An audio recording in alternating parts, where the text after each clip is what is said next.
Graça e paz, bom dia meus queridos, aqui é o Fábio, Belfor Roxo, compartilhando mais uma vez com vocês o Evangelho de Marcos.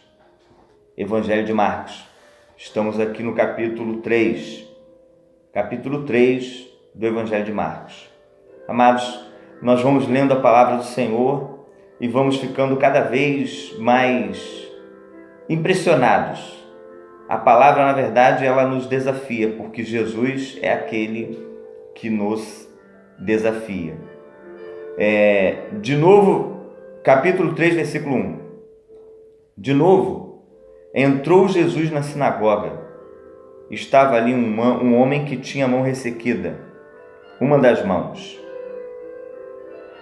E no versículo 6, retirou-se os fariseus, conspiravam logo com os herodianos contra ele e em como lhe tirariam a vida.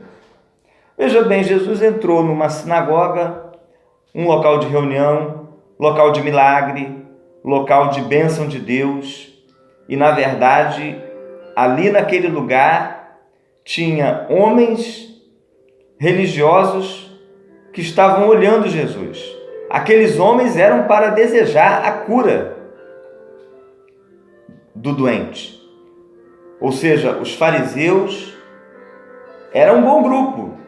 Amados, fariseu, hoje a gente fala assim, seu fariseu, como se estivesse xingando um fariseu, né? Mas a verdade é que o fariseu era um grupo dos melhores, né? Você tem lá o grupo dos pastores, né? Você imagina que entre o grupo dos pastores vai estar os mais quentes, mais próximos de Deus, mais próximos da unção do Senhor. E com certeza Jesus ia para a sinagoga porque ali era o local de falar de Deus, de falar do Senhor. Mas lamentavelmente, entre os religiosos, você tem aqueles que estão muito longe do Senhor e que não aceitam. E aí Jesus curou, né? E aí, no sábado, o que eu faço? Para fazer o bem ou para fazer o mal? Então, para dizer que o Filho do Homem tem autoridade sobre o sábado, seja curado em nome de Jesus. Seja curado. E eles ficaram com raiva, ficaram com inveja, né? A palavra fala em diversos momentos que eles ficaram com inveja do Senhor Jesus. E aí o que acontece? Com inveja do Senhor e criticando Jesus o tempo todo, perseguindo, olha só aqui, retirando-se os fariseus, conspiraram logo, fizeram uma conspiração para matar. Essa conspiração foi levada a efeito. Nós vamos até o final do Evangelho de Marcos, lá no capítulo 15, 16, e nós vamos ver que realmente a conspiração foi levada a efeito. Mas foi levada a efeito porque Deus já tinha um plano. Eu quero, amados, comparar isso com a nossa vida. Nós temos que fazer a vontade de Deus. É para curar, vamos curar em nome de Jesus. É para orar, vamos orar em nome de Jesus. É para falar a verdade, vamos falar a verdade em amor, em nome de Jesus. E aí, se eu falo a verdade, se eu curo, se eu faço a vontade do Senhor, vou fazer. Vai vir retaliação? Vai vir retaliação. Por quê? Porque você está no mundo. Eu e você estamos no mundo. O que Jesus falou? No mundo tereis aflições.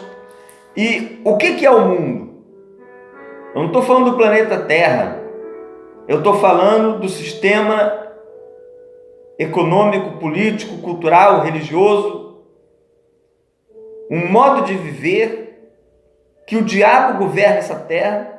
E quando você vai fazer aquilo que Deus pede para você fazer, tem oposição. Tem oposição dentro e fora da igreja. Vai ter oposição na tua casa. E aí o que você tem que fazer? Perseverar no caminho do Senhor, com amor. Não quer dizer que você tem que tratar mal, odiar as pessoas que estão se opondo a você, não. Porque quando Jesus foi para a cruz, ele falou: Pai, perdoa-os, porque eles não sabem o que fazem. Então você vai pregar, vai orar em nome de Jesus, vai falar do amor, e aqueles que levantarem a mão para te ferir, você vai resistir, vai continuar falando sobre o amor, vai orar por eles com todo amor, e quem sabe a tua vida pode converter algum fariseu, algum daqueles que odeiam, algum daqueles que conspiram contra você, para a glória do Senhor. É isso que nós temos que fazer. Amém? A continuação aqui: depois subiu ao monte, chamou os que ele mesmo quis, e vieram para junto dele. Então designou 12 para estarem com ele e para os enviar e pregar e exercer a autoridade de expelir demônios. Essa aqui é a missão, querido. A missão é essa. Jesus fez discípulo. Jesus escolheu 12 para estar com ele. E Jesus é o nosso modelo a ser imitado na igreja. A igreja precisa expelir demônios, precisa combater as trevas. Jesus, quando subiu ao monte ali, ele subiu ao monte para estar orando, para estar buscando a Deus, para estar buscando o Senhor. E ali naquela busca ao Senhor, porque ele tinha muitos discípulos, mas ele tinha que escolher montar uma equipe. Jesus tinha que montar uma equipe de homens que ele iria preparar para dar continuidade. Nós temos que ser discípulos e fazer discípulos. E aí, a estes Jesus deu autoridade. Quando Jesus ele investe, quando você se deixa ser direcionado por Jesus, e Jesus faz de você um discípulo, e depois, mediante o ministério da igreja, você é separado e a autoridade lhe é dada, se você prosseguir.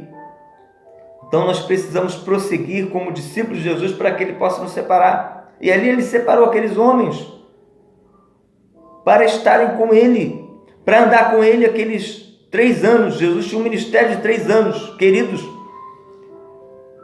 3 anos de vida ministerial. Aos 30 ele começou, aos 33, então Jesus era muito intenso. Andava de cidade em cidade, andava de aldeia em aldeia, pregando, proclamando. Ele não tinha outro foco. Então nós temos que ouvir Jesus para entender em nossa vida qual é o nosso chamado. Porque nós podemos estar entre os discípulos. Amém. Mas Jesus pode querer me separar para algo mais. E aí eu preciso estar sensível ao chamado de Deus. Deus tem um chamado para a tua vida. Deus tem um chamado para você. Mas você só vai escutar esse chamado se quando a igreja for para o monte, você for para o monte. Quando a igreja for para a comunhão, você for para a comunhão. Quando houver a pregação da palavra, você ouvir a pregação da palavra, você se esvaziar de si nessa terra. E aí você absorver conhecimento do Senhor e você ouvir que o Senhor está te separando. Porque se você não parar para ouvir Deus, você não vai ouvir nem a vontade de Deus para a tua vida e você não vai ouvir nem aquilo que Deus quer te separar para a missão nesse mundo. Quanto mais, se você não para, e não é parar, eu vou parar hoje, é parar a tua vida, é parar você, é parar realmente. A nossa vida precisa, amado, ser governada pelo Senhor. Esses discípulos que foram escolhidos por Jesus, Jesus falou para Levi, segue-me. Falou para João, segue-me, eu vos farei pescadores de homens, sigam-me. E depois de andar com Jesus por um bom tempo, Jesus foi orar e chamou eles. Mas eles foram parados primeiro. A vida dos discípulos pararam para Deus governar. Se a minha vida não parar, eu continuar vivendo a minha vida do meu jeito, deixa a vida me levar, a vida leva eu, como muitos cantam. Deus não vai me chamar para nada. Deus não vai me chamar para aquilo que Ele quer. Amém? Bom, aqui nós temos, entre o versículo 20 e o versículo 30, tá? Versículo 22. O 20. Então ele foi para casa, não obstante a multidão afluiu de novo, de tal modo que nem podia conter. E quando os parentes de Jesus ouviram isto, saíram para o prender, porque diziam: está fora de si. Olha só, oposição dentro de casa, oposição entre a própria família. Os parentes de Jesus estavam achando que Jesus estava ficando doido. E claro, estava ficando doido. Jesus estava ficando louco para fazer a vontade do Pai dele. Louco para cumprir o mandamento do Senhor. Louco para fazer o que o Pai lhe mandou. E aconteceu com Jesus? Aconteceu. Vai acontecer com você? Vai acontecer com você. Quando você começar a fazer a vontade de Deus, vão falar: está fanático, está doido, olha o que ele está fazendo, e ele está... Melhor mandar ele para o psicólogo. Sabedoria de Deus é loucura para os homens, e a sabedoria dos homens é loucura para Deus. Com quem você prefere ficar? Prefere ficar com a sabedoria de Deus, que é eterna, imutável, ou você prefere ficar com a sabedoria dos homens, que está cada dia se corrompendo, se degenerando e se acabando? Os homens não vão entender tudo o que Deus tem para fazer na tua vida. Muitos só irão entender depois de muito tempo. E aí, se você se sentir desestimulado porque meu pai não está me apoiando, minha mãe não está me apoiando, a minha esposa não está me apoiando, meu tio não está me apoiando, não tem ninguém reconhecendo o que Deus quer na minha vida, mas o que tem que acontecer é que você tem que reconhecer que Deus quer trabalhar na tua vida. E você tem que ouvir a voz de Deus e não desanimar com nada nem com ninguém. Nada nem com ninguém. Essa palavra que eu estou falando aqui, queridos, é para você, é para mim, porque Deus está falando comigo. E eu creio que Deus está falando contigo também. Porque muitos querem te desanimar. Porque muitos querem nos desanimar. Mas está aqui, Jesus passou por essa experiência também. E aí, nessa dificuldade que a gente pode passar, a gente tem que continuar. E olha só o que aconteceu aqui, não parou por aqui não. Os escribas, versículo 22, os escribas que haviam descido de Jerusalém diziam: ele está possesso de Beelzebul, é pelo maioral dos demônios que expele os demônios. Olha só, os fariseus espalhando que na verdade Jesus estava possesso de demônios. Eu quero dizer para você que Jesus termina aqui falando sobre a blasfêmia contra o Espírito Santo. Blasfêmia contra o Espírito Santo é falar que, é afirmar, é crer que na hora que Deus age, é o diabo que está agindo. E aí eu começo a difamar a obra de Deus e falar, e ele tem um endemoniado. Podemos fazer isso não, amados. Quando nós observarmos criteriosamente a obra de Deus, temos que saber discernir o que é a obra de Deus, o que não é a obra de Deus, quando Deus está agindo, quando o diabo está agindo. Isso é discernimento do Espírito. Agora o Filho de Deus estava ali, o Filho de Deus foi manifestado com todos os sinais. Onde tem obra de Deus, tem fruto do Espírito Santo. Onde tem obra de Deus, tem fruto do Espírito Santo. E o fruto do Espírito Santo é amor, paz, longanimidade, benignidade, bondade, misericórdia, mansidão, domínio próprio. Vamos você observar que a reta palavra do Senhor está sendo manifestada e que ali tem fruto do Espírito Santo, é obra de Deus. Mas tem gente que não quer, tem gente que prefere as trevas. E aí vai falar que as trevas é luz, vai falar que a luz é treva. E gente que quer te desanimar vai falar isso. E autoridades vão falar isso. E fulano se levantou, ele é o diabo. Mas você tem que ter certeza de Deus na tua vida. Tem que estar com Deus e ter certeza de Deus. Porque o diabo vai levantar muitos. Quando você quer fazer a obra de Deus, o diabo levanta muitos para se opor. E aí, né? Jesus termina esse capítulo, né? Marcos termina esse capítulo onde, veja bem, versículo 31, nisto chegaram sua mãe e seus irmãos, tendo ficado lá de fora, e mandaram chamá-lo. A casa estava muito cheia. Aí a mãe e os irmãos de Jesus não conseguiram entrar. Eles queriam um passe livre para entrar, prioridade, né? Aí Jesus falou assim: quem é minha mãe e meus irmãos? Portanto, versículo 35, que fizer a vontade de Deus, esse é meu irmão e minha mãe.